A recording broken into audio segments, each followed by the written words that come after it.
You know what that music means? It means it's Friday. Yay. I'm actually hey, with all the launches coming out like the rest of this year, enjoy this weekend because it's the only one you're getting. I know. I'm not even getting, because we have I have to edit a video about,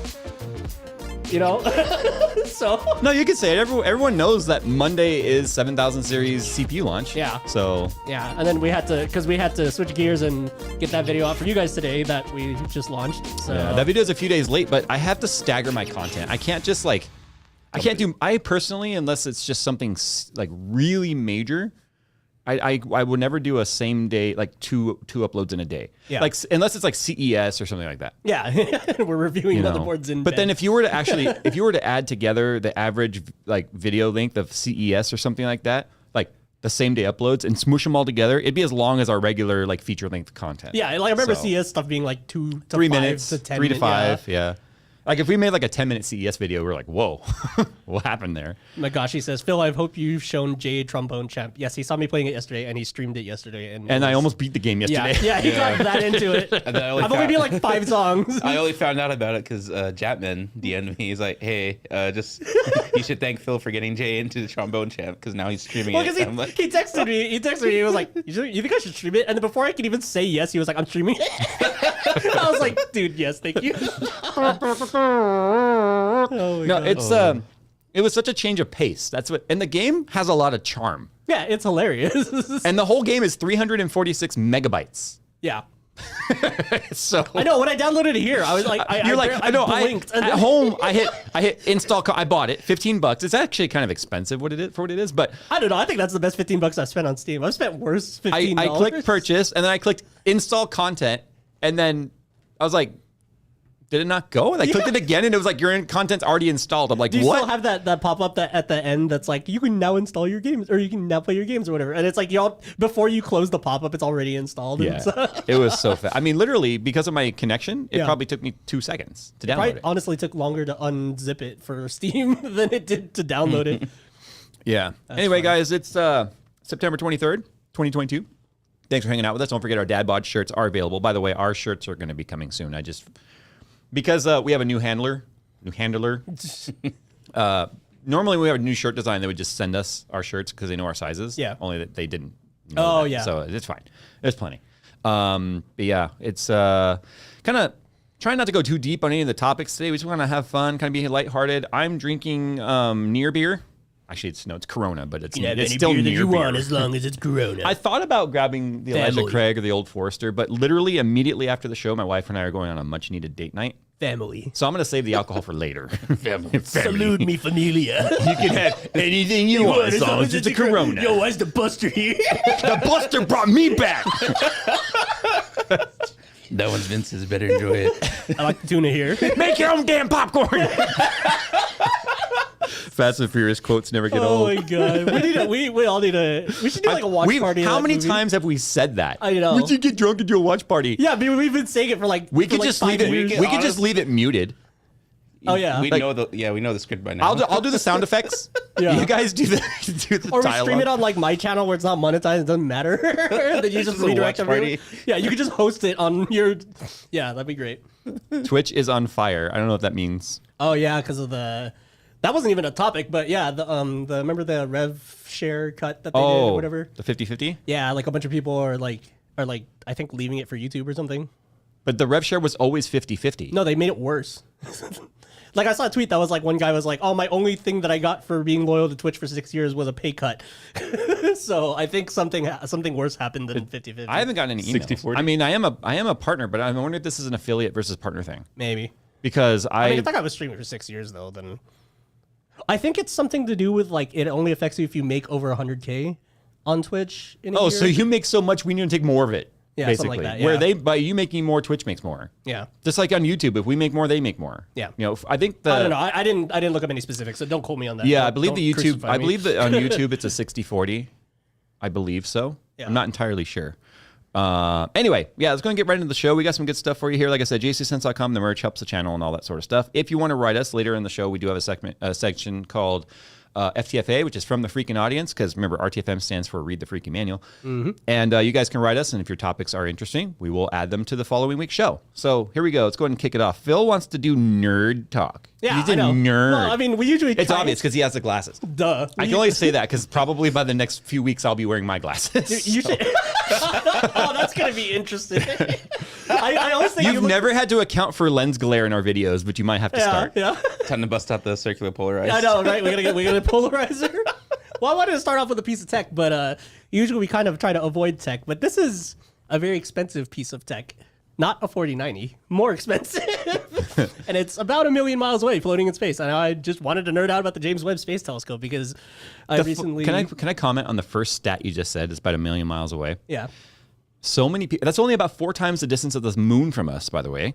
And the fact that so many people, like... go, it's so far away, and it's like it's 1/95th the distance of the sun to us. Yeah. But So it's also still stupid far away, though. All you have to do is get away from all of our pollution, and then you can see so much farther. Because like the scariest, okay, the thing that everyone was crossing their fingers about was, you know, when it was out on its way out there and it was unfolding and doing its thing. Yeah. Because unlike the Hubble, which is chilling really close to the Earth, like you can't send a person 1 million miles away to go fix something. Well, sure you can, but it's a one-way trip. Yeah.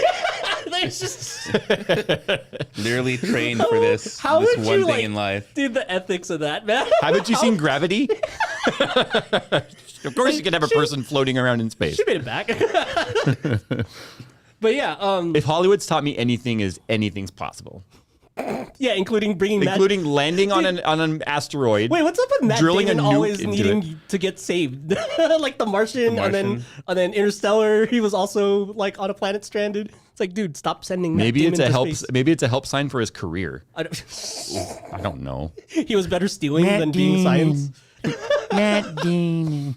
But yeah, no, I mean, I was recently watching some science YouTube stuff about the telescope, and it just tripped me out because like a lot of the stuff that I was learning, I was like, we've had experience with this stuff, like the heat shield itself. Like to start with that, right? It's made of Kapton tape, which blew my mind because you've seen that tape in like laptops and stuff, right? The little yellow stuff.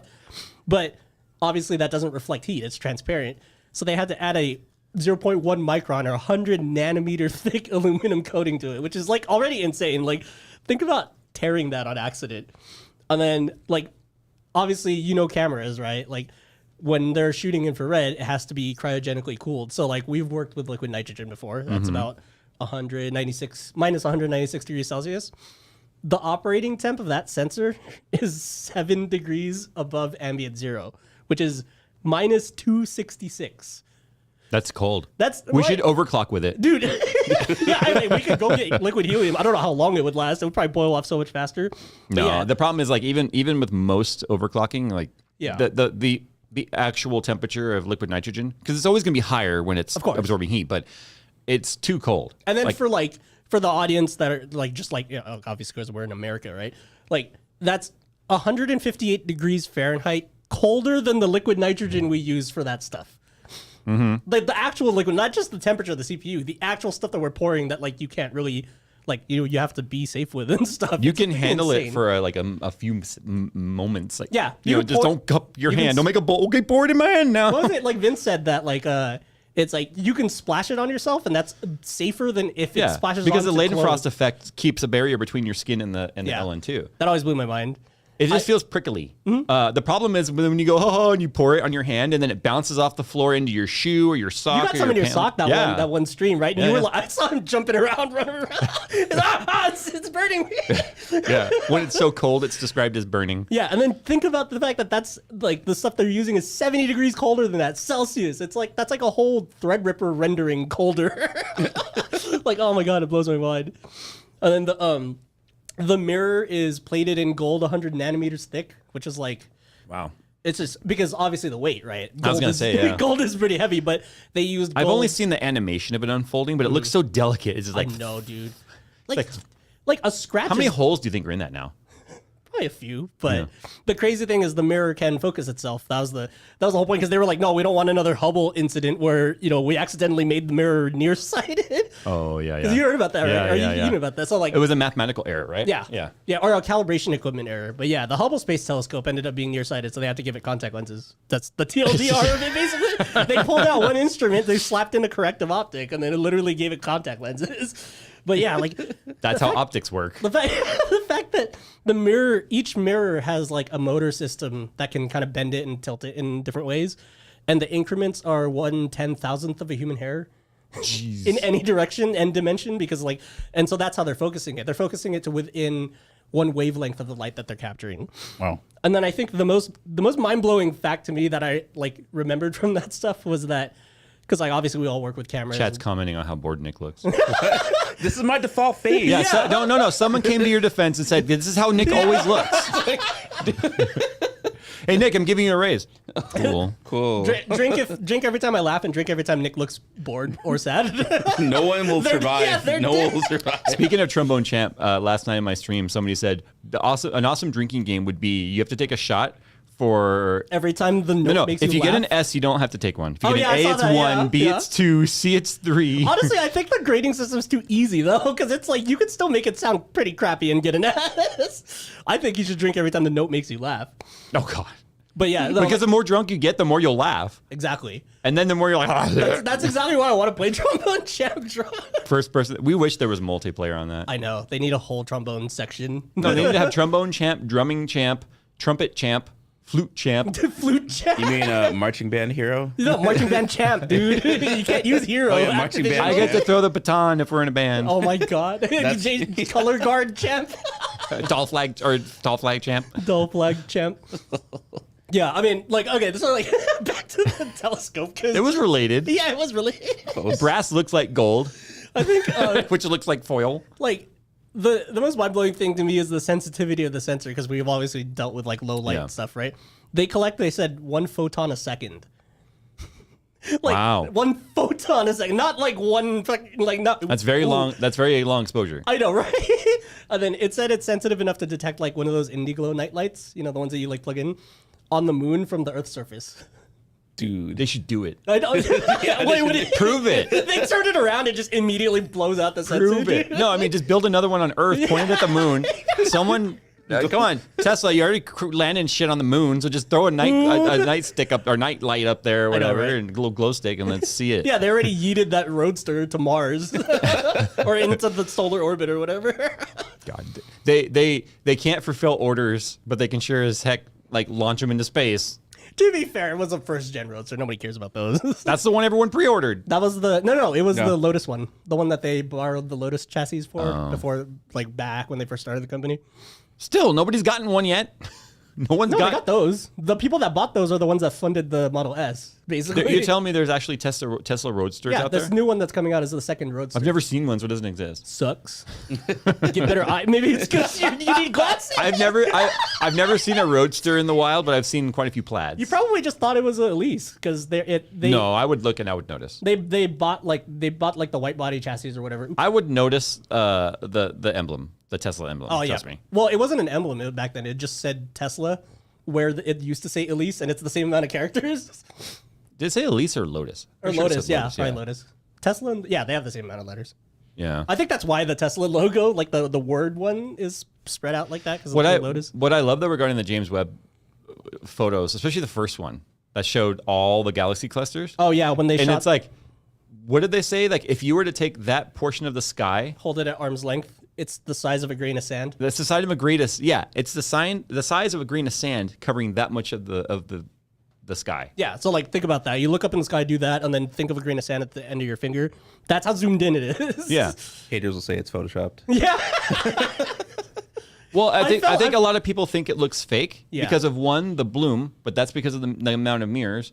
The mirrors plus the the arms in the way and stuff like that. Right, and then also the saturation of it, but that's because you're seeing all the different frequency of light. Yeah, it's shooting infrared, so you have to just give each portion of infrared a color. Right. So you just get to pick what color you want it. Yeah, but it looks like a rendering. Yeah. But I mean, those colors are useful to scientists that know what to do with like specific wavelengths of whatever, blah blah blah. But Yeah. Do you think JWST is going to be one of the like engineering marvels of our lifetime? I think so. I genuinely think it Because is. Hubble took place way before. Like we were like, well, you guys weren't even born yet, right? Wasn't it like the 80s, Yeah, 80s, I think. Yeah. early 80s? I don't Yeah. remember. Chad, I mean, I was born in 81, so I get 2 in my lifetime. Yeah, I know. I mean, the crazy thing is the Hubble's still working too. I mean, Yeah. like, we still use it for a lot of I stuff. love how the Hubble was definitely an engineering marvel, and all we're doing now is showing Hubble how dumb it is now. I was gonna say that because you brought up that first picture that it shot of the Hubble Deep Field, and I was like, that's kind of like a dick move to shoot the exact same thing. It's a bad word. You said shit earlier. But that's not the you D said word. it though. I know. Whatever. Nick's not near the Nerf gun, so whatever. 1990? That doesn't sound right. I'm right there, dude. That doesn't sound right. Farther away than your arms. 1990 is when I Hubble know came you're not out? gonna get up. Oh, people are saying 90s. Okay, so you guys also got to enjoy Hubble. I mean, I was 2. I didn't really enjoy the launch. No, I said in our lifetime. I didn't say in our conceivable lifetime. I said in our lifetime. Yeah. Yeah, I remember some of the. It's inconceivable.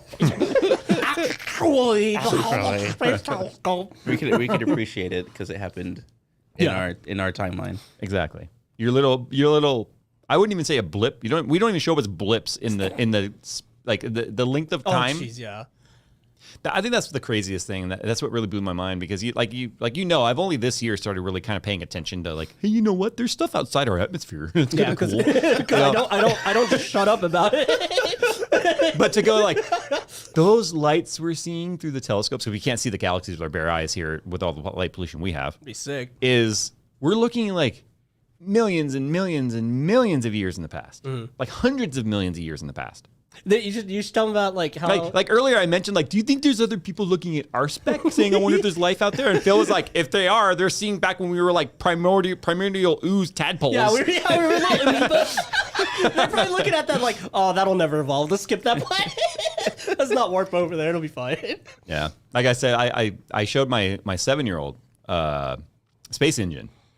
And then she was like, because she asked me once, she's like, just randomly on the way home from like soccer practice, she goes, hey, Dad, did you know that the size of the Earth compared to our galaxy is just a teeny tiny little speck? And I was like, yeah, I can show you that. She's like, what? I And love said, that coincidence Yeah, I so said, yeah, much. I have an app, a game. I can show you that. She's like, cool. So I showed her. I'm like, here's the Earth. And I zoomed out. I was like, here's the moon. And she's like, wow. And we're like moving it around. Then the sun came on and it's the HDR monitor. So she was like, wow. You know, because the sun, I have HDR on, right? We were playing it on the BFGD over here. The 65 HD or monitor. So I said, okay, now let's zoom out to our solar system. And you could tell she didn't really, like, with all the other stuff visible, she couldn't really picture the solar system because she can't see the orbit circles. She's so used to seeing the orbit circles in books and stuff, right? Right. I said, so this little area, this is our little neighborhood. And I said, and then I zoomed out more and then more and more. And then she saw how like we were just like on the very edge of one of the arms of the Milky Way. Yeah. And she was like, holy cow. And I said, yeah, do you want to go to another galaxy? She's like, sure. So we just started jumping like to the Andromeda and then Our neighborhood. super far away, right? And then it re-exposed for all the galaxies. And she saw it looked like a sandbox of dots. And she was like, oh my goodness. And I said, okay, we're going to go to that one right there. Ready? And she's like, yeah. I'm like, we're going to go to the speed of light. Are you ready? She's like, okay. And I went, okay, here we go. Psh. And it's just Nothing's moving. Yep. And she's like, she looks at the keyboard. She looks at me. She looks, it's not going. I said, yeah, it's going the speed of light. Yep. Because to her, speed of light, especially with like Star Tours, it's like she's expecting to see everyone the thinks stretch of everything light with and the Star tunnel. Wars, And hyperdrive, yeah. yeah, and then she's like, we're not going. I said, okay. I kept moving the scroll wheel up to where you could start to see any of those galaxies start to approach. Yeah, We you're ended doing up- like what, like we were doing like- a couple thousand C or something. easily. Yeah, it was like 2,000. Yeah. Before we could start seeing anything C is move. 1 C is the speed of light. Yeah, so it was like reference. 2,000 times the speed of light before we saw before we saw them even start to move on the just screen. like just barely crawl. Yeah. So then I took her to she was my daughter is a Sagittarius, so she's like. I said, "Do you know what the name of our black hole is?" She's like, "What's the black hole?" Oh, I that said, is funny. Yeah, I Yeah, said I didn't this. know that. I That's said that coincidence. our black hole at the center of our universe is called Sagittarius A. She's like, oh, "Really?" I said, "Yeah, you want to see it?" She's like, "Cool." So we went to it, and then I zoomed out to where you could see the hole and the bending of the light. And I all love that Space Engine renders the thing correctly, like with all Yeah. the gravitational lensing and stuff, and like the disc and everything. Yeah. So I told her, I said, "Okay, do you want to zoom into it at the speed of light?" And she was like, okay. And then again, psh, and it's like not moving. So I told her, I said, do you know why all the light looks stretched out like that? She goes, why? I said, that's everything accelerating around it as it moves into the event horizon the event horizon. And then she was like, oh, I said, do you want to see how fast it's moving like right now in real time? She's like, okay. So I hit play and it doesn't and nothing's moving. And she's like, astronomical distances and I know. speeds She's are just like, so, nothing's moving. And I mind-boggling. said, to make it visible to her, I had to speed it up to like, it was like 4,000 years a second to see it but turning. it's because it's flying across such a big distance that So it was really fun, like kind of breaking her brain. Yeah. For those asking in chat, it's called Space Engine. Yes. It's on Steam. It's not just a sandbox. They also have like different things that they recreate that you can see. And it's also a really, I feel like every school should have had this. Like if our science classes we were had talking about this. that, right? I was like, dude, I wish we had this in school when we were in school. Now, if you want to know what happens, if you were to like replace our sun with like, what is it, Scooty? UI Scooty or whatever, the biggest star besides Stephenson. Which I think the size of the star reached past Jupiter's orbit literally, compared to ours. Literally everything inside the solar system besides Jupiter. Is So if you want to play the game star. of what if, you get Universe Sandbox, and that's where you'd be like, what happens if we just explode our star and then make the supernova? yeah, out of you it? can like Death Star laser planets and watch like the oceans melt. And, No, yeah, and you can evaporate and actually stuff. like you can choose a laser. You can build a laser size. You're like, what happens if I shoot the Death Star laser at the Earth? Fun fact, it didn't blow up. So yeah. but Okay, so Space Engine is the planetarium. Universe Sandbox is the shoot lasers at planets. Yeah. Because we got that confused too when we bought it. You ended up buying the wrong one. I asked Phil. I said, what do you think would happen if we changed our sun into a black hole? Yeah. He goes, if it's the same mass, nothing. I went, really? So I did it. I changed it to black hole, which was very tiny. It's a very tiny black hole versus the size of the sun. Yeah, it's like a few kilometers or something Yeah. like that. Yeah. It was smaller than our tiny. moon. And basically all the planets kept orbiting. But then we sped up time and we were like monitoring the surface temperature of the planets. Like they all started freezing over and crap because there was no more heat, right? There's enough mass to keep us in orbit, but not any. Yeah, there was no, the green zone just disappeared. Yeah. You know, everything went super cold. It was like minus 2,500 C or something like that. It's kind of trippy to think that the sun powers everything, like all life. It's weird. Yeah. We're all sunflowers. Oh no. I like, Yeah. I like this beer. It's starting to feel it a little bit. When you out dad the dad at dad. No, jokes. but yeah, like that's the thing about you know, you were talking about how James Webb shoots 14 billion light years away, right? Yeah. And you go the speed of light, it'll take you 14 billion years to get there. So that's why you're not going anywhere when you hit the speed of light. You're just like, Did either of the sandbox games have VR? yeah. Oh, Universe okay. Sandbox did. I tried it, but the UI is like really difficult to use. If you thought moving around like Google Maps or Google Earth in VR was weird, yeah, it's pretty clunky. Like you want to be sitting, I ended up in okay. front of especially if you start speeding up time and things start spinning and moving around. Yeah, I was like, Sagittarius A star looks beautiful, but also I was like, I was like, is Yeah. it sucking me in now? What the heck? Ah! It was great. Yeah, it has VR gravity. I know. Jeez. That would be trippy. Get to travel the multiverse in VR. Yeah. The one photon a second thing still blows my mind, though. It's just like when you're measuring your exposure in amounts of photons, like you're just counting individual photons. Like, what? Yeah, that's insane. like drawing your game one pixel at a time. Yeah. I think like an average like 65-watt light bulb is like 1 million photons a second or some insane number like that. It's like, what? I didn't realize you could count them individually, but I guess so. If that gives you an indicator of how far away things are and how their movement is completely indiscernible, that it can have that level of long exposure and it's nothing's stretched. Yeah, the video that I was watching said that the fine guidance system on there is the world's most expensive image stabilizer. Not the world's anymore. It's not on our world. But the world made it though. It's still ours until it gets jacked. It's still within our hood. Oh yeah, Marsh is gonna be like, finders keepers, bro. Could you imagine if we just lose contact? What happened? It's just getting towed away. Like, oh, you're not allowed to park here. It's got a parking boot on it. Right on top of the park here, mirror. You're not allowed to park at L2. Aw. I thought I paid the tax. Did we get permission from those galaxies to use our likeness?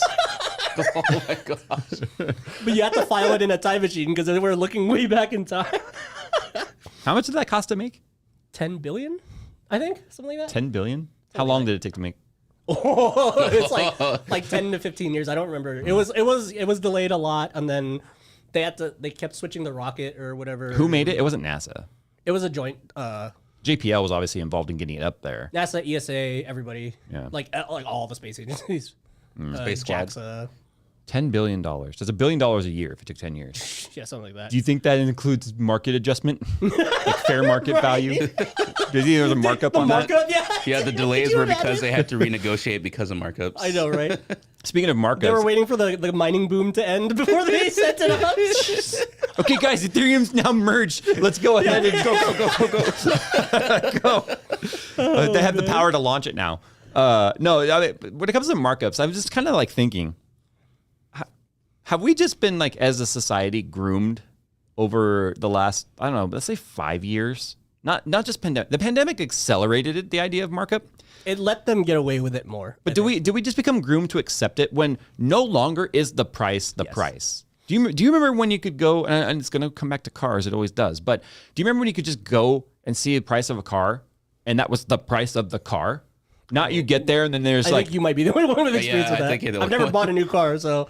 This is kind of in the used car market now too, only it's just the total price is what's shown now. Oh. But I mean, you go to buy something and it's like the price isn't the price anymore. You know, and this is affecting not just cars, it's like all things. It's just in all other things it's being sort of baked in. But I mean, I'm just trying to figure out, like, looking back, when did this all start? It used to start with rare commodities, right? But you can see like markups on a Honda Civic Sport now. Yeah. So you go to wait, didn't you say like you looked up my Civic Hybrid for like kicks and then it was like more, it was like almost the same price that I paid for it. At the height of the gouging, yes. Yeah. Because things have really started to normalize. It's not back to... Because I bought it like 6 years ago and then and then it was still around the same price or something like that. It's not back to like pre-pandemic normal, but prices have definitely come down and housing has stalled. So it hasn't really come down to where it should, but cars have definitely started coming back to where they're supposed to be. But the fact that like your hybrid, which has how many miles on it? At this point, 264,000 or something like that? Yeah. So around there, like 250, 260K. Right. And it was going for, like, it had gone down really low for a while there because of the mileage and the age and all that. Yeah. And then it came... That was when I bought it. Yeah. And then it came $3,000. back up to, like, what you had paid for. And now it's probably back down. Yeah. But it's just nuts because... Yeah, the fact that it was ever near what I paid for it was like, what? Because I had put like 20K on it, I think. How long do you think miles. before you're going to see, like, you're going to see the MSRP price of a graphics card on the shelf? You're going to see market adjustment sticker next to it. Wait, what was the car that you were like looking at? I mean, you weren't looking to buy it, but like, didn't you see like some ridiculous market adjustment that like was just? Oh, that was the AMG Black Series. Yeah.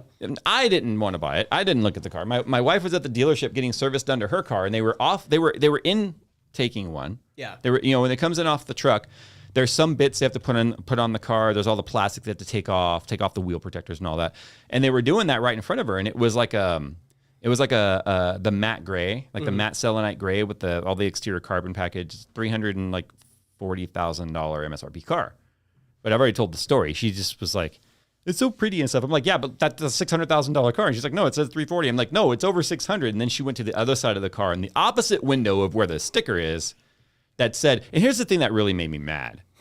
It's because believe it or not, a lot of manufacturers are cracking down on the whole concept of dealer markups. They're trying to anyway. Right, because it kind of makes the manufacturer look bad when all your dealerships are doing. But the dealerships can set their own price.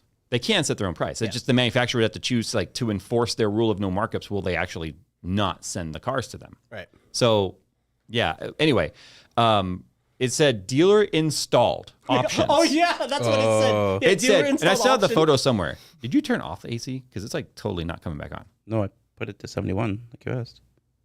It hasn't come back on and feels sweating. I know, so I'm literally worried. sweating. You want to go check it real quick? Yeah. Because I'm thinking about the Filipino comfort jeans. of my employees here. My Filipino jeans are kicking in. Oh, it's hot. No, turn the lights off. Live show, people. Yeah.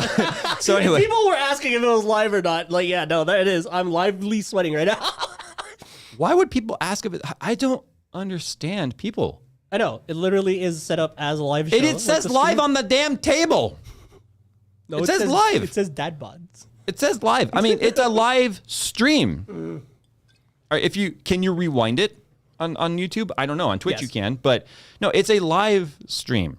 Anyway, they called it dealer installed options, and it had like a couple of things that were on there, like carbon, blah blah blah blah. Yeah. And then it said Heated seats. It said market adjustment, 300,000. It's just like, yes, we have installed more cost onto this car. Yeah, that's what we said. We were like, they installed more price. It's so funny. Like, it's just such a blatant, like... If they install more price, can you download a discount then? yeah, can I get the option without this option, please? Yeah. So, but no, that's where markups kind of always made the most sense. I guess. Why am I thinking of the 4090 right now? No, if anything, look dealer installed price. Look, with all of this negativity around the 40 series. Yeah. Sorry guys, that was my computer. It keeps asking me, do I want to restart for updates? No, I'm doing a show. Doing a show here. Okay, we'll do it live. We should probably install Winero Tweaker on that and disable updates, because if it restarts in the middle of the show. Well, that would be funny though. Would it? I don't know. I mean, the chat would just be like, of course that would happen on their show. But it'd be like, don't these guys are tech people. They should always have their stuff upgraded or updated. We have too many computers to keep updated, bro. So yeah, like 2 different versions of Windows. But no, this is kind of wrap up my point though, is that like the markup stuff made sense on supercars, hypercars, commodity items that were not necessary, right? So you would expect you would expect like Lamborghinis and Ferraris. Yeah, it's like a given when you're shopping in the market. Yeah, because a lot of those cars became not collector's items. Yes, collector's items, but they became investments. Really, people buy them, put a cover on them, stick them in like some exotic car storage. It's like climate controlled and on a battery tender, and some guy comes and waxes it once every month or something, you know. And then and like no, because then you would rub the paint off eventually. Yeah. But remember, every time you polish a car, you're doing a slight cut on the clear, so you don't want to do it every day. But no, it's just they're just preserving it so that the next guy'd be willing to pay $2 million for it when you paid $700,000 for like some Pagani or something, right? Yeah. But no, not a Honda Civic, because we were seeing Honda Civics with like 10K markup. Yeah. A Honda Civic with a 10K markup. I feel like that was kind of the case too when the Type R first launched too. We were that all a 50K. Like, yeah. It was like, dude, are you serious for a Civic Type? I mean, that's a Type R, cool, it's special, but like, dude, I don't think it's that special. You mentioned 40 series though, but no, if all the rumors are true about the over purchasing of 40 series as well, we should definitely not see a markup. Right. Unless NVIDIA is going to intentionally try and hold back supply. I don't know, man. It's hard to tell what I want to believe. Right? I truly... Guys, you don't understand. When I said that I'm a huge fan of the product, I really am. I love tech. I love the ray tracing side, but we love the DLSS tech. We love the FSR tech on AMD side. We love all of it. All the frames, all the pretties, all the shinies. Even XeSS. You can't be a PC enthusiast and not be a fanatic about that kind of stuff, in my opinion. But the problem is when it's like, you've got this great product being built by literally like Lex Luthor. Mm-hmm. You feel so conflicted, you know? And by the way, speaking of the bad news stuff that went live today regarding the power plug, AMD is going to be using the same plug because that is actually the PCIe standard. So... yeah, that kind of sucks. Yeah. Because we'll have to see how this goes over. We talked about it, right? Like every power supply that's over 450 watts requires the 12 high. Yeah, but the reason why I'm saying that is there were a ton of comments in the video saying, fingers crossed that AMD uses standard PCIe Express plug or PCIe. I mean, you brought up a good point earlier though that they might not on their like lower power cards, but NVIDIA may not as well. Yeah. But I don't know. But I mean, like but they did use that 12 pin on the 3060 as well. Oh, I didn't know that. It's not the PCIe Gen 5 12 pin. It's similar, but it's still that small plug. Was it NVIDIA's proprietary kind of 12 pin-ish? Yeah, thing? the keying is different. Okay. Yeah, you can't take that plug and plug it into like the one that's in my 3090 Ti. 3080, right? Like that one is not a PCIe. That's not the same as the one that's on the 3090 Ti. Okay, yeah, okay. So that's not a 12 volt high power plug. See, we had never even looked into like the plug on the 3090 Ti. I just assumed it was the same as the 3090 and the 3080 and all that because they, like I said, almost the same size and everything. They're the same like dimensions. The keying is different. Remember, some are square and some have the rounded top, which is such a bad idea. I don't know why they do that. But what we didn't realize and went completely over my head was a lot of things. But the 4-pin, the side, the side, what's it called? What? The cable, the little 4-pin, the sideband communication, the sideband plug. I didn't even notice it was on the 3090 Ti. And we didn't even realize this until we deep dived into it too, that all that melting testing and stuff that WCCF Tech did, even though, look, I still believe WCCF Tech is the absolute like Inquirer tabloid of tech. like take almost 99% of what they say as a grain of salt, Yeah. as you should with anybody. But they're like just unabashedly, they don't care. They're about clicks and clickbait and stuff. All the issues they found were 3090 Ti, not 4090. Yeah, they were testing on the 3090 Ti. And But I didn't realize the 3090 Ti had those 4 pins. And it looks like there's a pad because next to it, there's a non-occupied pad for another one of those plugs. Like you could have had 2 of them. Yeah. But the pads are there for the 4 data pins. So I want to get an ATX 3.0 power supply in here now and plug it up to 3090 Ti and see if they communicate. But yeah, it was surprising. I didn't realize it was sitting in there the entire time. I know. It was weird. And then I even That's probably the only way they could actually feed the 500 watts to it. right, because it's exceeding 150 times 3. Yeah. 450. Yeah.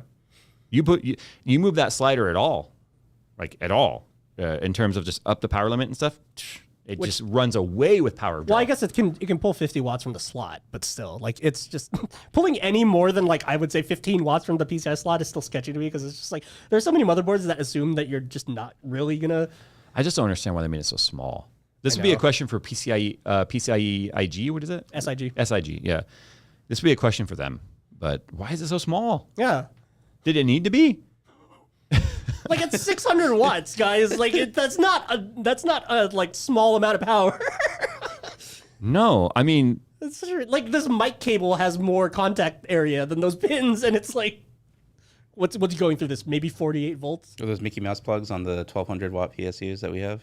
Yeah. well, that's specifically so that you can't, and they're on the 1600, by the way. Oh yeah. But you can't, and those aren't Mickey Mouse plugs. The Mickey Mouse plugs are the 3 round ones that you would use for like monitor bricks and stuff. You're thinking of Minecraft brick, the big brick one. Yeah, you're thinking of the one that looks like an resting face. Yeah, it looks like an unimpressed face. That's for safety, because if you did draw the max wattage available to those power supplies can feed from the wall, and you put one of the small gauge wire, you're gonna burn that wire up. That's a fire hazard. Yeah. So they had to key it different above a certain range, and that range is really like 1300 watt and above. And people were asking what happens if the data plugs aren't plugged in. I mean, according to the spec, it's supposed to draw a maximum of 150 watts from its power plug. But obviously these 3090 Ti's are not part of the spec yet because they're clearly drawing more than 150 watts without those We data. have to test that. Yeah. But how? Plug in, like you said, buy a 500 watt or lower power supply with the 12 volt. No, high power. I guess I would just have to do it with, I would just have to get one of the adapters. Okay, so there's 2 ways we'd have to test this. I would have to get one of the adapters, hook it up to an ATX 2.0 power supply. with a 4090, something With a that draws, 4090 yeah. and only plug in like 3 of the plugs Yeah. or something. And then Because I have want a to see fire what extinguisher No, handy. I want to see what happens if you don't plug in all 4. Yeah. Because it's not going to know that all 4 aren't plugged in. It's Yeah. just going to sense power. Because remember, they all connect to the same pins. They're like multiple cables coming out of a single pin. They're all connected to the same pin. So the power supply or the GPU's going to be like, hey, we got power. Let's go. So I would then have to have a watt meter hooked up to it, and then compare 4, 3, 2, and maybe 1, just to see what would happen. Yeah, because then, like you said, the adapter has to be naive, so yes, it has to. But that's why we have to use the adapter, because you would only use an adapter on a PCIe 2.0 or an ATX 2.0 because it doesn't have the sideband. So, or we have to get ourselves a 450 watt sideband ATX PSU. Yeah, and if then the put PSU has the plug, then it's and then gonna put a obviously- 4090 on it. Yes, and then see if the 4090 power throttles itself, which would It be should. interesting. It should. It should, and because that would be communicate. cool. That's what the whole communication was about. Yeah. It should. And that would be really cool because then if you accidentally do something like that, then at least If you accidentally put a 450 watt on a 4090, Yeah, I okay, mean- let's see here. I got $1,600 to buy a GPU. Yeah, but I mean- only leaves me $45 for a power supply. or like somebody bought you the parts for a gift or something, and then they just weren't paying attention, and then you didn't know anything either as you're building it, and you're just plugging it in. Like, Man. they gotta make it sort of kind of idiot proof. Well, I guess we can probably expect that 12 volt high power plug to exist on the entire lineup of 40 series, because if they're it trying so much better. no, yeah, because if it wasn't, then why would they start the wattage at 450? Right. It would be like 1,000. I don't know. That's what I tried to explain in the video. Is like we're in this weird overlap. We're in this overlapping tech era, and like I said, I think a lot of my viewers were not around for the ATX to PCIe era. You mean Molex? I'm sorry, the Molex. Yeah. Dude, And then, like because you said, there was no communication at all. It was just dumb electricity. You just plugged it in and then hoped. dude, I bet you right now I could go out to our 10 or maybe even our 20 series cards that are on the shelf and probably find a Molex to PCIe adapter. I think I do remember that. And they were always the 20 like series launch, either yeah. yellow and black. Like they were yellow and black to show you could physically see which one Yeah. was ground and which one was 12 volt. But I'm so concerned for this launch. Like, here's the thing. As a tech enthusiast, I want everything to succeed. I'm a firm believer in the rising tide raises all ships. It doesn't matter if it's channels or companies or whatever. It's like people say, like, oh, you're competing with Linus or you're competing with Steve. It's like, no, I'm not. We're all in the same ocean. As long as the ocean's going up, we all win. I don't care who's beating who in views or whatever. It doesn't matter to me. It really doesn't. Just like Intel and AMD and NVIDIA all doing battle is great for the consumer. But it sucks when, like, it seems like the 40 series, it's just one for views. The drama's awesome, but I don't want that. I want the views to be high because it's like, this is amazing and it's affordable and it's like Moore's law because of the fact that it's faster and it's cheaper. And then you got Jensen going out there and saying the days of graphics cards getting cheaper are behind us. Yeah. How many of you guys have heard about that? He literally said it, and was just like, no. apparently it was in that same sales call that we talked about with the roadmap of how they're gonna hold back 30 series to keep the market normalized. But literally said, the days of GPUs getting cheaper are over. Yeah. GPUs never actually quote unquote got cheaper, really. I think what you got for the most part was more performance at the same price point. It's almost like we got like unintentionally very spoiled by the 10 series launch. And like But you know what though? Jump for the same price. That launch was September of 2020. The shortages. 10 series? Oh, you said 10? 10. Oh yeah, because the Pascal 1080, was yes, similar. Yes. I thought you said 30. 30 series, September of 2020. The pandemic and the shortages were in full force, and they launched a card. I just have to wonder if they just, knowing what we know about NVIDIA now, would you put it past them to just have that be a paper price, knowing that was never really going to be the price? Oh, like as in stuff is going to be The more only expensive? people that got the GPUs for that price were the first round buyers. Yeah. The Like first people. The $700 3080, right? Like basically Yeah, like that. the $700 3080, the $500 3070. You know, that's the first round of people that bought them before the resupplies because I think because it was the selling out instantly because of bots and stuff online and the scalpers and all that. Because of the popularity of purchasing, whoever was purchasing it, it was popular, right? The first round proved for all the retailers and all the suppliers and all the middlemen and the manufacturers to say, hey, this is something hot. So the price gouging started immediately. Because what happened? As soon as they sold out, perfect storm. no, the price shot up literally on the first day because what happened? So many people bought their cards, they saw the demand, and they immediately flipped them on eBay. You took the $700 3080, and we were seeing like $1,200, $1,300 3080s. Yeah. And we were like, $500 markup. Come on, what's wrong with you guys? And then the cynic part of me was going, well, that's the same price a 2080 Ti was, and how much were you get for a 2080 Ti? But that's the wrong way to think because that then means you can always justify the price hike by the same percentage of performance increase, and eventually nobody could afford anything. It was almost like the 2080 Ti was kind of NVIDIA just going like, hey, I wonder if, oh, it works. Oh. Yeah. Okay, we got to keep that in our back pocket. And then after 30 series came out, and then you know they're like, oh, we'll be nice, and then launch it at like. Well, their reasonable justification behind obviously 2080 Ti and 2080 being so expensive, all The 20 RT series, stuff, right? it was the first generation RT. prices. Why is Siri? Shut up, Siri. Because it was Titan V Volta Right. that had DLSS. Well, I had the first tensor cores in, Yes. in a GPU. Yeah. I say DLSS. Yes, it had tensor cores. I think that in Titan Volta's use case, they were assigned more to do for something AI different. stuff. Yeah, but Because that's Oh what my goodness. tensor stuff was originally, is machine learning and AI stuff. But yeah, Mm-hmm. and then they were like, hey, how do we make games faster with it? And then DLSS happened. Yeah, I don't know. But that's the stuff that makes me excited for the tech. right To Like, go native resolution is no longer now the bottleneck in terms of where your performance is held back. You know, And and the DLSS fact that 3 you is- can't really discern a difference unless you really pixel peep. Yeah, I was actually having a discussion on my Twitter yesterday about this because, like, you know, they were like, oh, what about FSR because FSR is open? And I was like, dude, honestly, FSR 2 is so good that I was playing Deathloop and I didn't realize I had it on instead of DLSS. And I told Jay about that. I was like, on my 3090, I had FSR 2 enabled, and I was like, dude, I mean, at this point, I didn't even notice really a difference when I switched between the two. So, like, yeah, I'm hyped that FSR 2 looks as good as it does. And I can't wait for XeSS as well because the cool thing about that is Intel's explicitly designing it to take advantage of what hardware you have. So in iGPUs, it falls back to a lower quality thing. If your thing has Tensor cores or if it's an Arc series GPU, then it'll go super high quality. I saw a deep dive that someone had done. I can't remember who it was, but it was a discussion taking place that actually proved DLSS 3.0 will run on 30 series.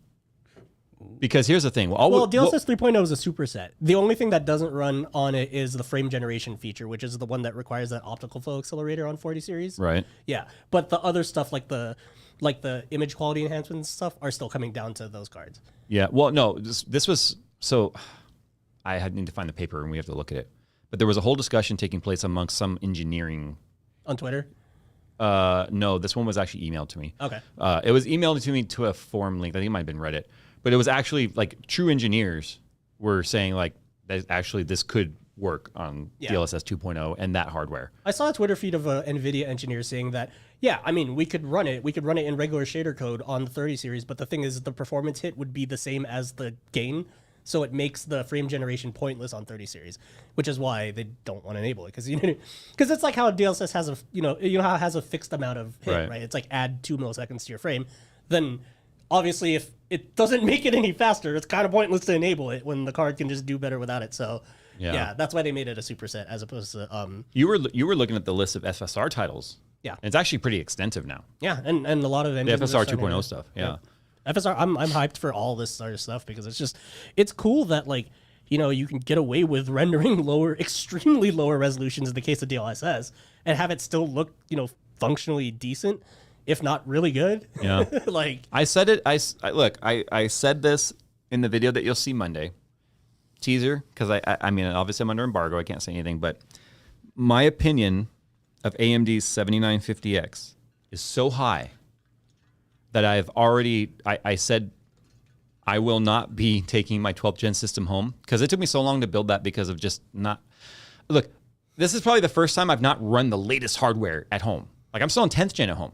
I'm on a 3090, but I'm not even a 3090 Ti, but yeah. It's a 10th gen 10900K at home with a Z490, right? And it's just been fine. I haven't felt any reason to update that whatsoever. So I built the 12th gen system with the 30, and again, another 3090. It's all pretty and stuff. And I went, you know what? I really held off taking it home because of the weirdness I still experienced on 12th gen. The irony too is while we were benchmarking, both my Intel 12th gen systems here just started like crapping the bed for no reason. Me and Nick were cracking up because he was just going back and forth between his office computer and the test bench and going like, what's happening to this thing now? And I was just sitting there on my third river just laughing because I'm just like, it knows it's going to get replaced. It's become self-aware. Yeah. But the it's reason like when you get a new car and your old car starts acting. But the reason why I never took it home was I knew these launches were coming, and I really went, okay, with everything we have seen leaked, for me, I was mostly needed validation of the clock speeds, But anyway, knowing what was leaked, would I switch back to AMD for my personal rig at home for the first time since 2013? Since an 8350. An FX 8350 with a GTX 680 was my most recent AMD system I used at home. But anyway, spoiler alert, I did say in this video, I absolutely positively, regardless of what 13th gen has to bring, will be using a 7950X in my personal build for home now. That's how good it is. So you'll have to watch the video on Monday. I can't give any specifics or anything like that. It's freaking good. That's all I can say. It shocked the crap out of us. Well, the noises that both of you guys were making while you're... you were like 3D modeling something or whatever. He was hearing... And we were just like, dude, oh my God. I was like, hey, Phil, check this out. Phil walks in. Like just the amount of noise, literally, it was like, what's going on? Oh, they must really like it. We were like straight up screaming at some of the results. I swear. It's nuts. Yeah. And I probably already said too much, but you know what? Mm-hmm. AMD has to just understand I am that freaking excited about it. It's just because there's certain things Monday we'll talk about it. But you're gonna get us all in trouble. You're ruining it. I already have it. They can't take it back. I know. You can't show them. No. But here's what I'm thinking in my mind. What I started to say before I started to like leaks over here. break embargoes is if Radeon is anywhere near the performance of 30 series for me, 3090. If it is as good, on par, or even a little bit better than my current 3090 at home, I will go all AMD for my next system. So I'm kind of holding off on that now. That's a pretty good bet because, I mean, the 6950 XT is pretty much a 3090. Not 3090 Ti, but, 3090. Right. So they can't get worse. But I would hope so. But what were the things? What were the 7,000 series is worse. Could you imagine? No, that would be, how confusing would it be to say, oh, yeah, I got my 79, if they come out with a 50 series card like they did with 6 series, I got my 7950 XT graphics card and my 7950X CPU. X3D. 7800X 3D with my 7950 XT. That's the only problem with their generations lining up. Yeah, like because you can't copyright numbers, so they're just, everyone's using the same numbers. But no, You got Intel over here with A whatever. I just saw a random CSGO smoke says Juck Fenson. Demonetized. But no, it's one of those things where it's like, you realize I said Juck Fenson, right? Yeah, I know. Yeah, but Okay, I didn't know if you. No, okay, I was just making sure. Demonetized. Yeah. No, it's just imagine for the first time, like AMD being on top on both. It's been on top for CPU for a while. Is it going to be one of those memes where like the world goes back to like perfection? Like yeah, like that picture of like the flying cars and everything, just like if AMD, with, like the shiny buildings and the grass plains and everything, and it's just like what happens when AMD is on top of both CPU and GPU. When was the last time AMD was truly on top? Athlon. Yeah, I was gonna say my Athlon XP was dope. Yeah, that was way before my time anyway. Yeah, Nick was a fetus still. He was a tadpole. Primordial soup. Well, Yeah, primordial soup. the primordial soup. Yeah, the only thing that what would keep a person from buying an AMD graphics card? It was the fact that DLSS was so good and FSR was not as good. But remember, DLSS 1.0 was terrible. It was so bad. Yeah. But what we have right now is we have a timeline where NVIDIA is ahead on the maturity of these technologies, and then ray tracing.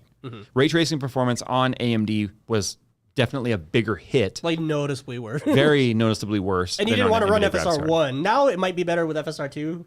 Like, I Yeah. haven't run Cyberpunk. It'd be interesting to get that 6900 XT, put it back in my system. It's the downside of having a rigid tubed water-cooled system as my work system here, because I would love to just pop it out and put the 6950 XT in there. Yeah. Just to start playing with FSR again. Because it was the 6900 that broke on my system, right? That just randomly stopped. Yes. Yeah. Yeah. Oh, yeah, but if we have a 50, then yeah, you could. That was the one we did the video about where it was the... And I liked that card. I told Jay, like, I felt like my system was snappier on it than the 3090. Yeah. I mean, even he saw, like, you just get weird stuff in Premiere. I don't know if it's something to do with CUDA, but whatever. Adobe software. Well, wrapping out the end of the week, besides all the tech excitement that I've been hearing in the background.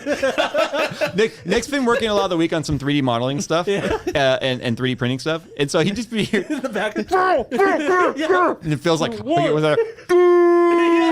And then like a couple of seconds later, like, Nick, this is look. And then he just runs back inside. Like so many just sheep. But what did I say? You talk about the highlight. For me, what would be a highlight? What did I say to both of you yesterday? As I was literally like smiling ear to ear, and I was like, I haven't been this excited about tech in a long time. Remember I said that? Yeah, I genuinely don't remember. I remember that. I really don't remember. Sorry, I'm like full Dory status right now. Phil does have a very short-term memory. Yeah. It's okay. I saw her. I have a lot of stuff You in remember my me head. saying it though, right? Yeah. I was like, dude, I felt all like, you know, the butterflies feeling when you're happy, like really happy. Like the zoomies. Yeah. Like you feel I like don't remember. I really you feel don't like remember. you feel like you're kind of accelerating. You're like, I'm so happy. Yeah. That's how I felt. This just doing testing, because I was like, dude, it's been so long. It's been 2 years. Yeah. Since we've done any real new hardware testing of any kind. Oh, you know what? And it was also longer for you because I did a lot of that last round testing because you were on your cruise. Yes. Remember? So it's actually I was on vacation. It's almost been like 3 years. It was like the first vacation I had ever taken in my like adult career. Yeah. And then it was the last I got to take. Yeah, it's all your fault, dude. 2020 was Jay's fault. Oh man. The irony of Yeah, I just realized. Yeah, I did all the AMD stuff, and it was like AMD CPUs and GPUs and NVIDIA stuff all came out at the same time.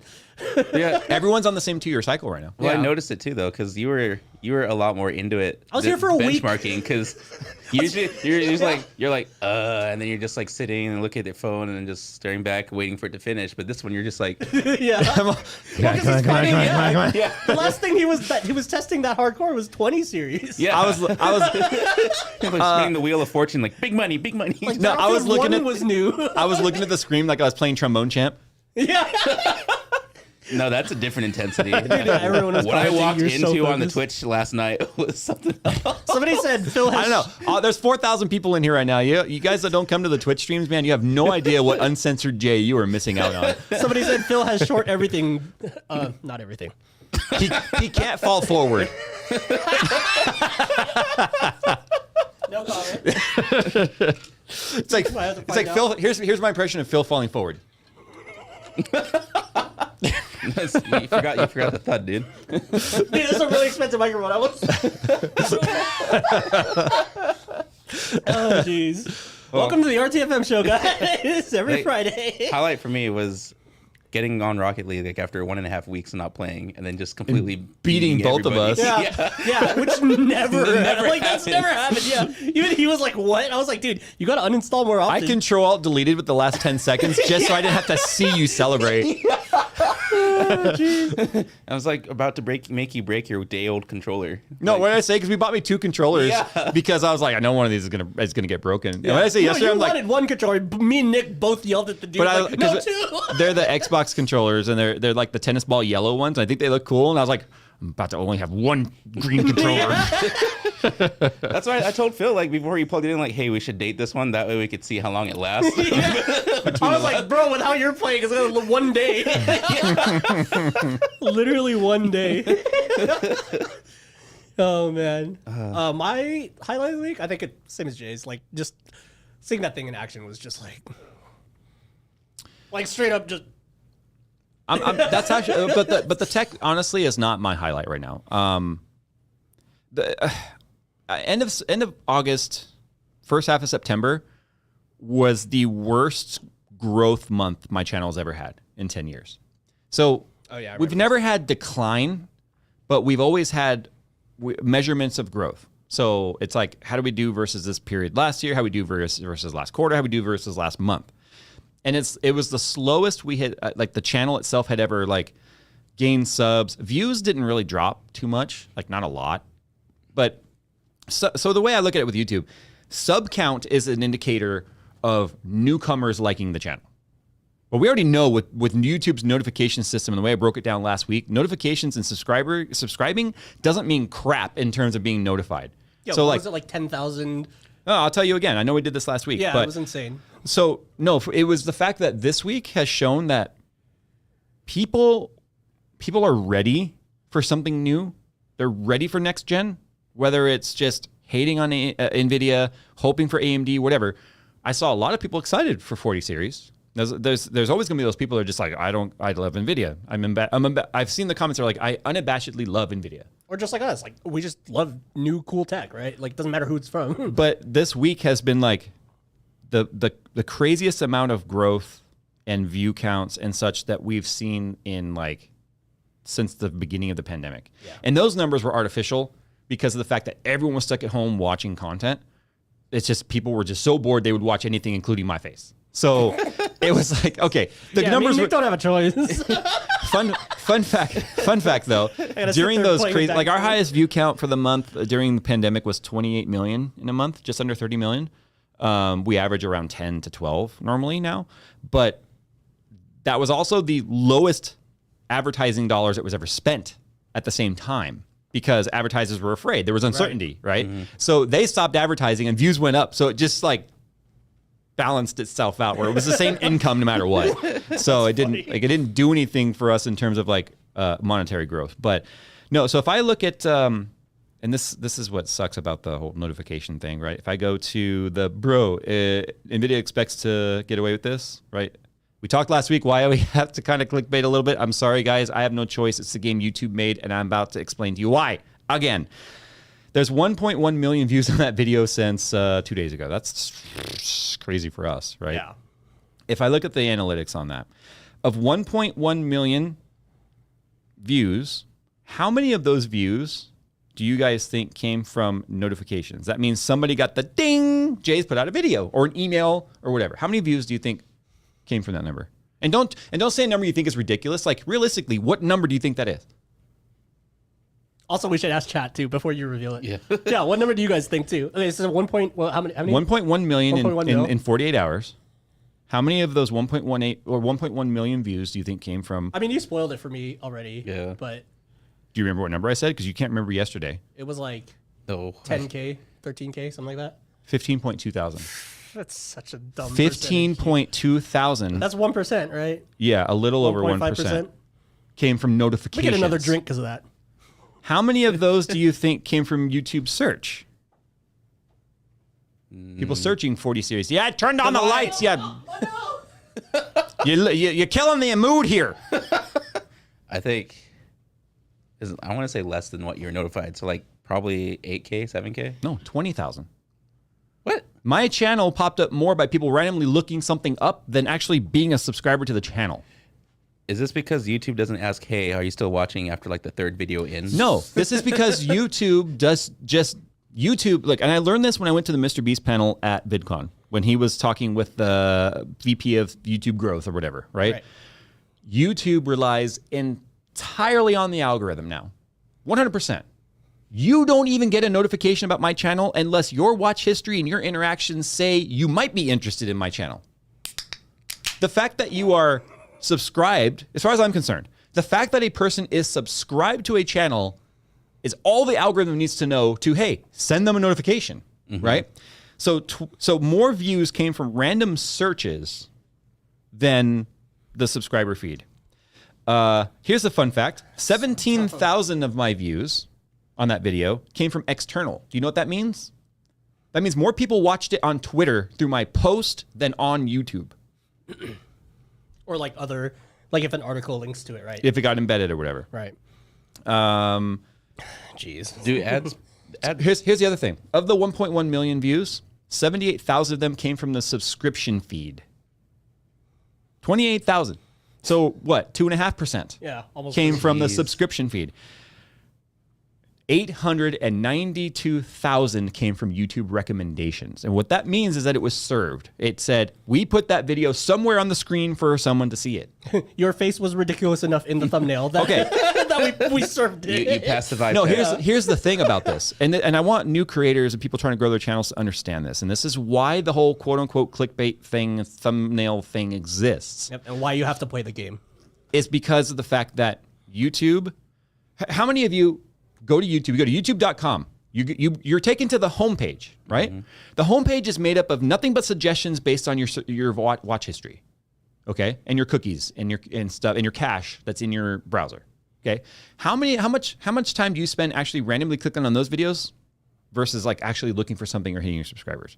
Is it a lot? Because mine is. Mine's a lot. I'm my own case study. I rarely actually go to my subscription feed and look at what people are doing until after I've seen all the home stuff being served to me. Or if like I know somebody that I want to watch has launched a video or something like that. Yeah. Right. I was looking forward to it. So I am my own problem. Yeah. Because I go to YouTube all and I just are. immediately start seeing what the homepage has to offer. Because like it's awkward and it sucks to say, but like the algorithm is good. Because It if I break works. this down even more, 892,000 views of the 1.1 million. So let's just say 900,000. 900,000 views of the 1.1 million came from recommendations. 760,000 of those 900 came from YouTube Home. Up next, which is the autoplay, 131,000. That's like Dude. wait. That's 10 times as much as actual subscribers Yes. that got notified. Yes. So people that are asleep and accidentally watched our video, there are 10 times more of those people than people that have subscribed. And hit Here's the bell weirdest part. And actually got. Here's the weird part. notifications. 3 views came from video cards and annotations. And I don't have that video in an annotation or a video end card. So somebody else had to have end carded it. Oh yeah, like somebody was commenting on it or Yeah. something. 126 came from YouTube advertising. I've never advertised on YouTube, so I don't know what that is. So anyway, Oh, like how like that one time the Linus video got advertised in front of one of our. no, that videos? was an actual campaign. Oh, okay. And it was just put on the genre. Right. But anyway, so no, my highlight of this week is the fact that seeing the subscriber growth, the fact that our typical subscriber growth in the last 28 days has gone quadruple of where it was.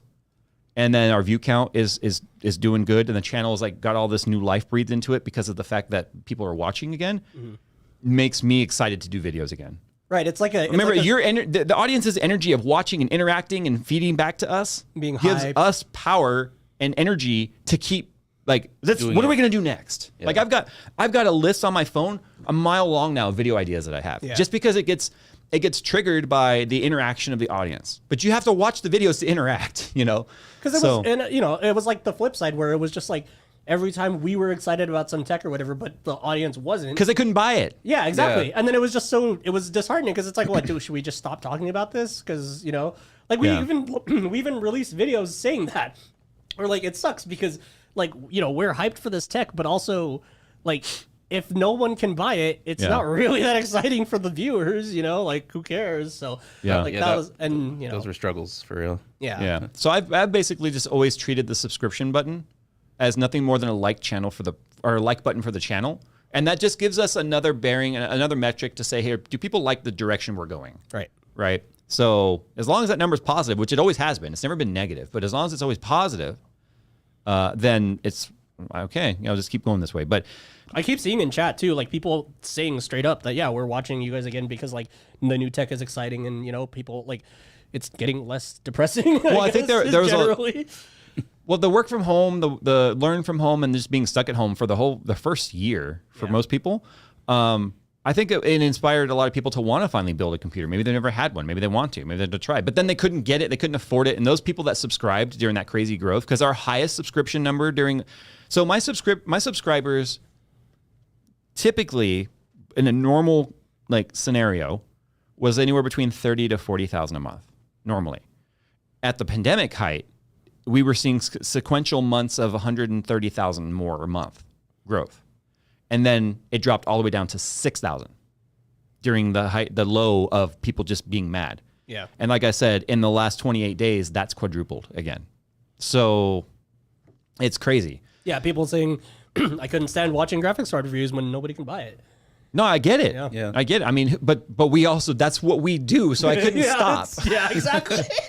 I couldn't Rock and stop. hard place for sure. And we played around with it and we tried doing other types of content, but the thing is, the reality is we this is what we'd experience. Stop doing graphics card reviews. They're too expensive. We can't afford them. So we do something else. What's this crap? I don't want to watch this crap. The drone stuff. Not even just the drones. It's just anything that was outside of the PC box. Yeah. People were like, I don't want to watch this. It's not why I'm subbed. So it's clearly different mouths, different people. Yeah. But the point was we could not get a bearing on what people wanted to watch. And like the awkward thing too was that like the people that did enjoy that new weird random stuff, like the tempered glass testing video, right? Like all those people were super fans of that content. Yeah. But it's a vocal minority. And it was just like, I mean, it sucks because like all the comments are just like, oh my God, this is amazing. Like do more stuff like this. But then like the views are down. So it's like the bigger picture is that no, the crowd doesn't like Yeah. this. Well, like for That's instance, very right here, small- someone in yeah. chat says, just don't do another one of those ASMR videos. No. Do you know how many people we also said, please do more of this? Yeah. So that cancels out his comment. But his comment also cancels out the other comment. So it's a wash. We just have to ignore the comments and we have to go by the analytics purely. I think a lot of folks, I don't want to rub anyone the wrong way, but I think individuals overvalue their individual opinion being expressed directly to a creator. Yeah. What you have to do is you have to vote with your view, your like or your dislike. Remember, content creators can still see the dislikes, just publicly you can't. And then you can make the comment. It's just I see a lot of comments that are directed like, hey, you need to do this or stop doing this, very direct. And it's like you have to understand, I can't care about 3.7 million individual opinions because it's impossible. See, like, literally happened in chat right now. No ASMR, and then immediately after, do ASMR eating food. LOL. Yeah, but that's a meme. But I know, still. but still. Air conditioning GPUs again might be necessary. Don't trust me. I have got some fun experiments. No, we gotta tape the liquid AC to the AC, so it's double AC now. Double AC. This is so dumb. Oh. Yeah. So no. So we just add a radiator to the loop of the AC, but plumb that radiator into the other AC. So it's liquid chilled and air to air. Although the air-to-air Steve, might, where you at? I don't know. Rip I wonder if the Jen, air-to-air would just warm it up. I don't know. I can tell you, we did get, by just using the regular AC plumbed through the radiator, we were getting coolant temps down into the 5C. So maybe, I don't know. Yeah. Anyway, all right. We won't know until we do it. So yeah, my highlight honestly was just seeing the channel get reinflated, if that makes sense. Yeah. And my head with it, according to everyone else. Those comments can't bother me because people that know me know that's absolutely not true. Yeah. But all right, time for the from the freaking audience. Are we ready? Wait, we do? Huh? We know it's not true? Well, you say that to my face. You say whatever you want behind my back. Like I say this all the time. People can talk crap about me behind my back all you want, as long as it doesn't make it back to my front. Because then I will address it. I don't know if it can make it all the way to the front of your big head. It's like you hear it at the end of the tunnel, you just see him like turn around. Here, I'll give you more laughs. Thank you. It's like I got Nick to laugh. And Nick's main emotion is not. Yeah. It's not emotion. That was good to get around that one big head. Yeah, it's my big brain. Okay, here we go. RTFM's FTFA from the freaking audience. Again, write us at RTFM@JayzTwoCents.com. Please, I forgot to say this the last few episodes. Your questions must be short. When I open an inbox email and it's like a wall of Wikipedia text, page, yeah. it's instant garbage. What he's trying to say is make it like a paragraph or less. Don't. No, not even a paragraph. Paragraph's like 4 to 5 sentences. It's okay. A sentence. Okay, but Okay, do you call a radio show where they're like call in and just be like, For 10 minutes? so it all started when I was 12, and it's like, depends on the show. If Yeah, it's a you're right, talk actually, show, it kinda that's does. okay. It kinda does If depend. it's Like, for a if song it's like a- request, no, not here's okay. the thing. If I start reading the question and I realize it's going to take like a couple minutes to get through the email, that's a problem. So short, concise, to the point questions. We're more than likely going to pick something that is it adds to the show and the lifestyle content, and don't be like, here's my parts list. Is this good? I'm not going to do that. I'm not going to read that on the show. So I think people need to understand, like, the point is add topics to the show we can talk about and the audience will have fun with. Plus, that stuff's like, go to like LTT forums or something. Like, For 'cause instance. that's where it's supposed to be. For instance, Andre says, YouTube is pushing more. Oh, what is your and the others' takes on ad blockers? YouTube is pushing more and more ads than I've even heard, and there will be 5 to 10 ads at the beginning of a longer video, which are not skippable. You are making money from these ads, but I have the feeling that big money goes to Google's pockets, not into the creators who are actually doing the heavy lifting. I'm going to go ahead and I'm going to disagree with you on a couple of things. One, Google provides the platform at no cost to us. It's perfectly fine for them to take money from the ads, a big chunk of it. YouTube is not cheap to run. Okay, I create content on a platform that's just sitting there waiting for me to use that costs me nothing. So I don't agree with that part of the comment. But ad blockers. You mentioned here the unskippables and the 5 to 10 minute long video or ads and all that sort of stuff. Any content creator can turn any video. I could turn one of my 30-minute videos into an ad and pay to have it promoted. And the problem is if the content creator does not go into the monetization settings per video and unclick non-skippable ads, you might get served that 30-minute ad. What you're experiencing is a content creator problem, not YouTube. It is a content creator that leaves the auto monetization on. You have complete control over exactly how many ads, where you want the ads to be, Exactly. and if they're skippable or if not. you've ever gone to a video of mine and you see that there's like 10 ads across it, that's because I forgot to turn it off. yeah, because it defaults to just shotgun spraying your video with ads. Well, no, Yeah. it defaults to run a mid-roll, but the mid-roll that I have selected is not always. So I don't get to choose the kind of mid-roll. It could be a banner pop-up. It could be an actual pause that brings you to a skippable ad. So that the algorithm, if you my monetization default is have mid-rolls on and post-rolls. Okay, because I firmly believe that for the effort we put into videos, if you can give me 10 seconds worth of your time to skip, okay, I'm sorry. If you don't agree with that, you're probably running ad block. It doesn't matter to you anyway. Yeah. But when it comes to the skippable and all that sort of stuff, that's on the content creator. The way that it works is it will automatically insert those where it logically thinks the best point to put those ads are, because it's scanning the video and it's looking for breaks and pauses and maybe a scene change, and it will try and put one there. But the longer the video, the more it adds. And there was a weird section there for a while on YouTube where even on like a 15-minute video, it was adding like 20 of them. Yeah, the algorithm was. It really was crazy, literally right? like every minute. Yeah, it was bad. It was I remember bad. It that. looked like one of those scam channels. That So do what that. you have to remember is that if you're on a channel that has long, non-skippable ads, it's the content creator that's either one, being negligent and not looking at it and checking it, and they're neglecting the setting, or two, they just don't care and they're leaving it on, or three, they're just completely unaware Intentionally. or intentionally. So that is why none of my content has non-skippable ads, because I know that there are people out there with 5, 10, 15-minute video ads. And that ad is just a video of theirs that they promoted as an ad. That's how that works. So that's why my content has no non-skippable ads. Fun fact too is the non-skippable ads more often than not have the lowest CPM payout. So it doesn't matter. Yeah, because the moment people see that, they just close Click the off. video. Yeah. Other things that you can do too, if you still want to support content creators, but you don't want to see ads, there's YouTube Premium. You do get the music subscription and all that sort of stuff. I'm a premium subscriber. I love it. I don't run ad block. I've never actually installed an ad block anywhere. I probably should, just because I'm so tired of going to like these written article websites when we're cross-referencing stuff and seeing 56 bajillion page, and there's like a tiny little square of text in the middle of the screen. But I'm not one of those people that hates on those that use ad block. I understand why people are using it, and it's because so many folks, like I just described when it comes to the monetization side of the channel, don't run it properly or to be viewer friendly. Again, your complaint is with the creator. The other thing is your view, to me, quite honestly, is more valuable than the ad that plays. And the reason for that is for us to continue having channel growth and having advertisers that we work with directly believe in our channel and see our viewership. That is what gives us the ability to continue to be self-sufficient and operate outside of YouTube's AdSense so that we can have the ads that we create, like the iFixits and stuff. And we still need to do that crazy iFixit idea that we have for our new ad.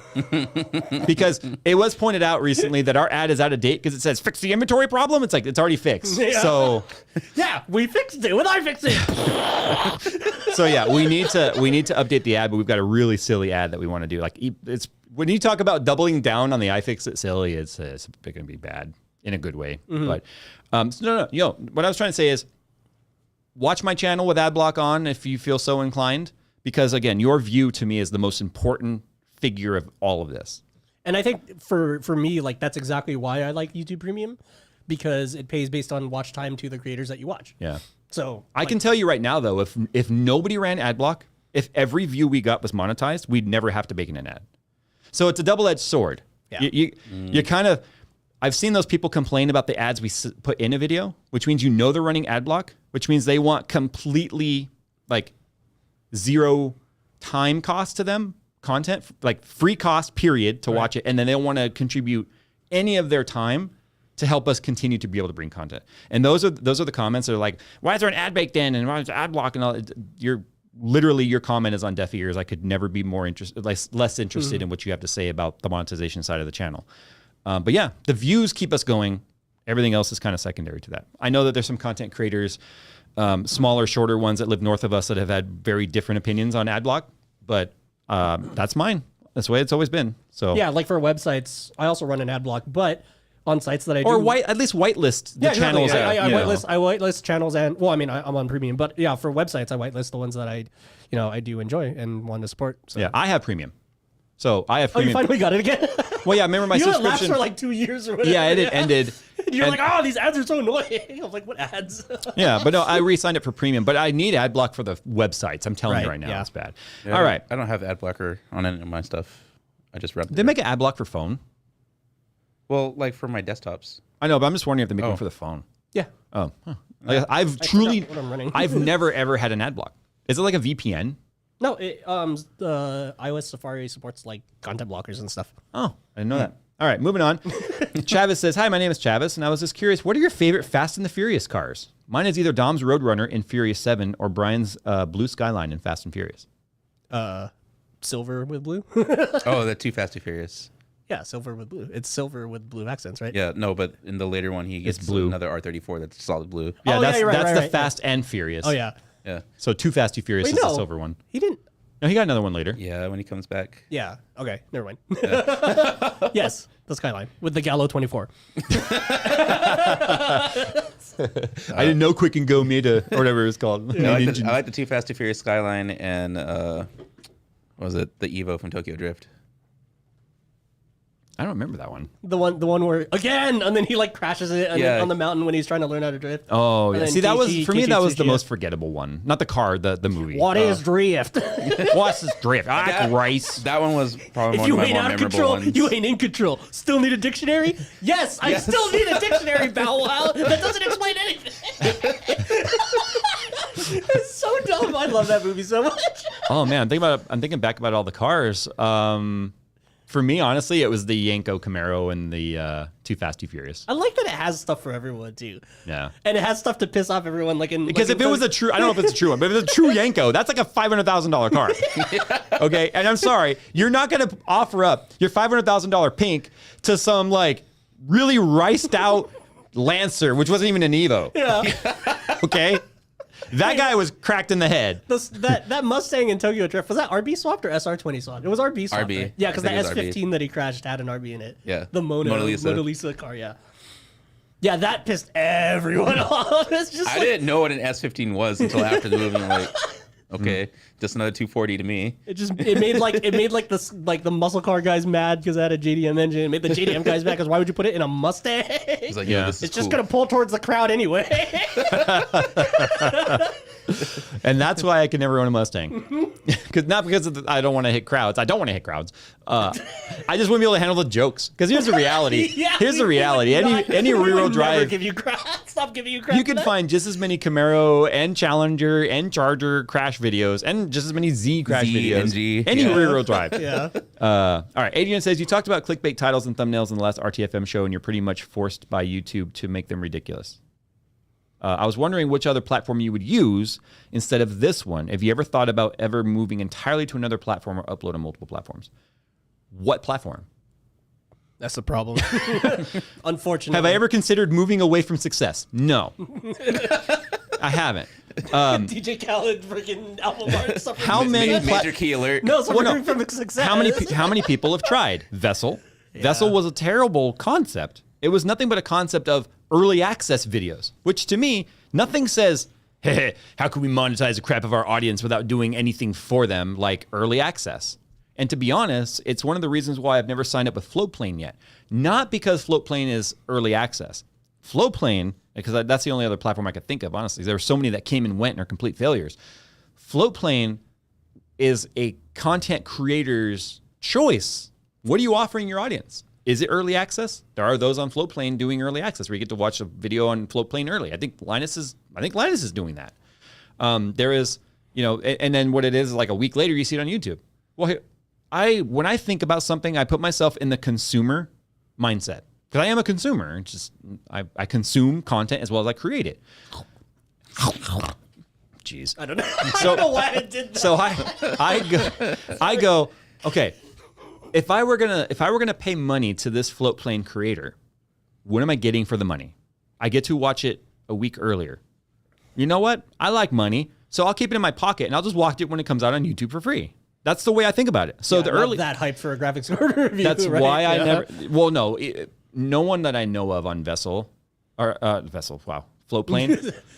That's why they called it Floatplane. It was basically a vessel that took off rather than sank. That's literally why they called it funny. Floatplane. That's amazing. I swear to God, that's why Luke named it that. Yo, So- good job, Luke. That's Kudos to you, sir. Yeah, because it can float and take off. and So- plane.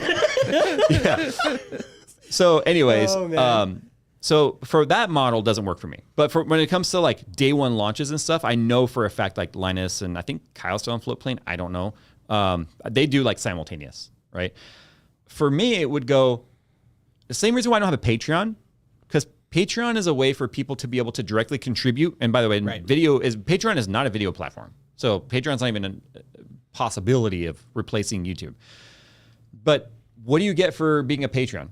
A patron is you get something for that money. So Steve gives a lot of behind the scenes. He gives I think there's some live streams. He has access to like his benchmarks and all that stuff up there. So you get something for it. And Steve is such a deep dive type of outlet Yeah. that has value. Just having access to the charts and stuff would be major value. Right. For us, it would be like, okay, behind the scenes. Well, BTS takes another person to film. So we don't have that person. And second of all, it takes more time to edit, more time to create. Yeah, the BTS would have to be its own like workfall. Like you would have Yeah, you would have to have that it'd have to be person also simultaneous. edit. Yeah. So it's one of those things where it's like, okay, that doesn't work because even if it's bonus content, all of my content that I create goes on YouTube. I don't hold any of it behind a paywall because, again, for the same reason why I wouldn't do early access, I think it's scummy to have any content hidden behind a paywall exclusively that doesn't make its way to free eventually. Now, a month later, 2 months later, it's more than likely going to lose its relevance. You know, if it was like, say we were doing our YouTube or our studio upgrade or whatever, you're just watching those videos now where I'm like, we need to fix this thing. You're like, the videos have looked weird for the last 2 months, so that no one's going to care, right? So none of those models have worked for me until the team can grow. And right now, we're not ready to grow. Yeah, I always talk to Jay too about that, like how Corridor Digital has literally a BTS team. That's how they can get like daily and semi-daily vlogs out and stuff like that with BTS because, like, I think it's a chicken and egg thing though. Like if it because they have a big crew. They got like 12, 15 people. To hire someone and expand, I have to at the very least have it cost me nothing, right? So I have to have that team at least cover its costs. Right. So whatever it's doing, if it broke even, it becomes a harder sell. I mean, if it's a loss, to me, that's bad business, right? If it breaks even, it's a harder sell than saying, okay, why are we going through all this to literally get nothing from it? But I think just like anything else, with enough effort, enough time, enough nurturing, it could become successful. Yeah. But again, I've never done that sort of simultaneous workflow, so it would be scary because the moment is if you hire people on to do that, costs go up exponentially with insurances and all that sort of stuff. But then if they leave the company or if I have to lay off or it's just not working, then it gets even uglier. Yeah, because like what? Do you just shut down the Patreon or whatever, you know? No, I'm talking about if we hired like a BTS team. Yeah, I know. And then if they left, and then that was one of the Patreon things. It was like, yeah, you know, now you're taking these people's money and then unable to provide the cool exclusive stuff for them, and then it's awkward. Yeah. Yeah. I mean, I like the idea. I think we have a ton of I think our core following is extremely dedicated and very, very supportive of anything that we do. And I think that's why I said this week was the highlight for me because it reminded me like they're still there. Yeah. For a long time, I was like, the thing on? Hello? Hello? Hello? Hello? Somebody in their car right now. It's like, hello? Hello? Hello?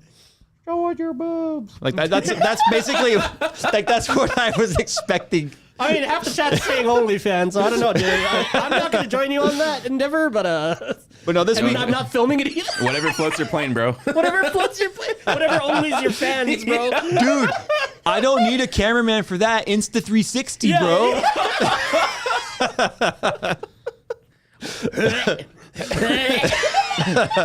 Mom, can you come get me? Yeah. Job got The chat's weird. getting weird again, Mom. Help. Here we go. Jay's OnlyFans is just a 360 cam in between my legs while I'm standing and meat spinning. There you go. Yeah, someone will pay that. Someone will pay it. I'm so sorry, guys. Stop. I don't want that mental image. See, Jay Chan said they'll pay me not to, and that's where the money comes in. Literally. No, it's like, hey, for all of you, you don't want me to do it? Patreon right there. Yeah. We don't hit this week's goal, I'm doing it. And you know what? I'm gonna somehow make it show up on your computer and your phones at work. Yeah. And you can't stop it. You just get somebody to write a virus. It's like in Arc Slaughter. What the hell did I just join? Welcome to the RTFM show. No, it's kind of like it's like in every supervillain movie where they take over every screen in the city. Yeah. It's just me meat spinning. No. Like I said, if you want to see more of this, if you want to see more of this riveting content, twitch.tv/JayzTwoCents. Lex Luthor, more like erect Luthor. Erect Luthor is gonna wreck you. Can I go to the next FTFA question, please? Yeah. But that was a good one. You guys ever notice our shows exponentially end like Paul still gave us the one about the folder crumple. Oh, jeez. All right. This one's a little more normal. Tanner says, can you recommend getting secondhand hardware? Yes. I am planning on getting my cousin a 3080 off eBay, which I have no problem. But what about other products from a place like eBay? You know why I chose this question? Because if he's willing to get a 3080 off there, why would he be concerned about getting anything else off of there? So I found that to I be know, like, yeah, that's like already a high ticket item for sure. A Yeah. big ticket item. so the thing with buying used, you don't know what it's been through. You don't know if it's been taken apart, not pasted back properly. Did they break a wire? You just don't know. Most people do not take their graphics cards and components and stuff apart. They don't.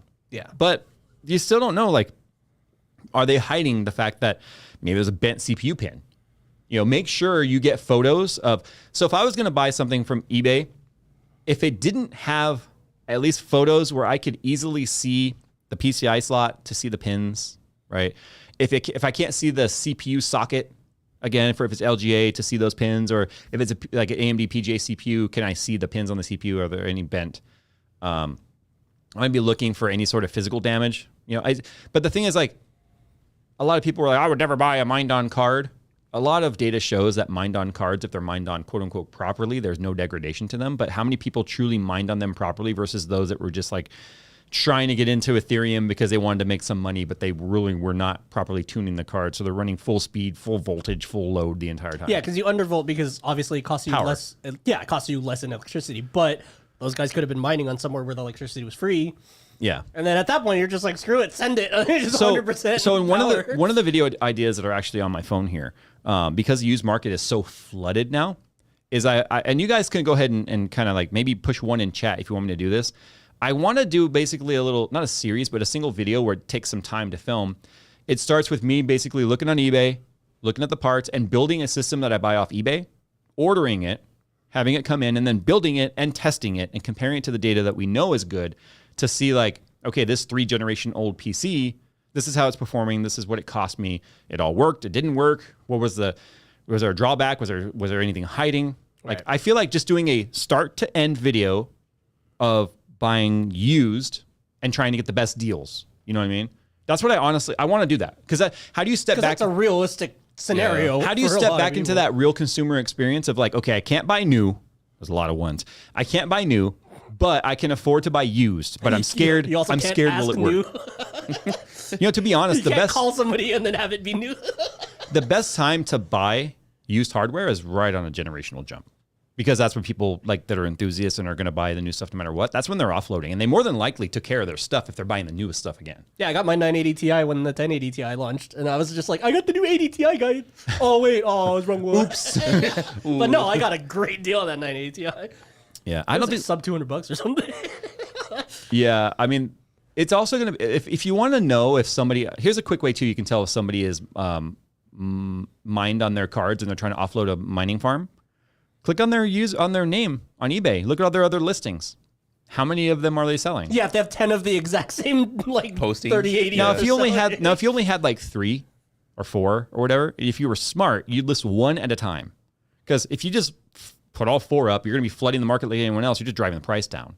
Yeah, I already saw a post on Hardware Swap that was like lot of 10 Asus like Yeah. ROG cards, and I'm like, Yeah. he literally like posted a picture But of them that's in the the mining thing. rig. They only want to sell them as a lot. So what average consumer out there wants to buy 10? Yeah, especially now. Yeah. You It's gotta like, hit up the homies like, hey, let's build rigs for a LAN party. yeah. So anyway, I'll do that video. Maybe we'll start filming that in between, because we have some time coming up in between launches that I might be able to do that. Because Right. like I said, we're going to have to film it, start the section where I'm looking for the parts and ordering them, and then we have to sit on that SD card until they come in, and then film the unboxing of all the parts and the inspection, and then film the build, and then film the benchmarking and be like, okay, here's how the used system went. You know what I mean?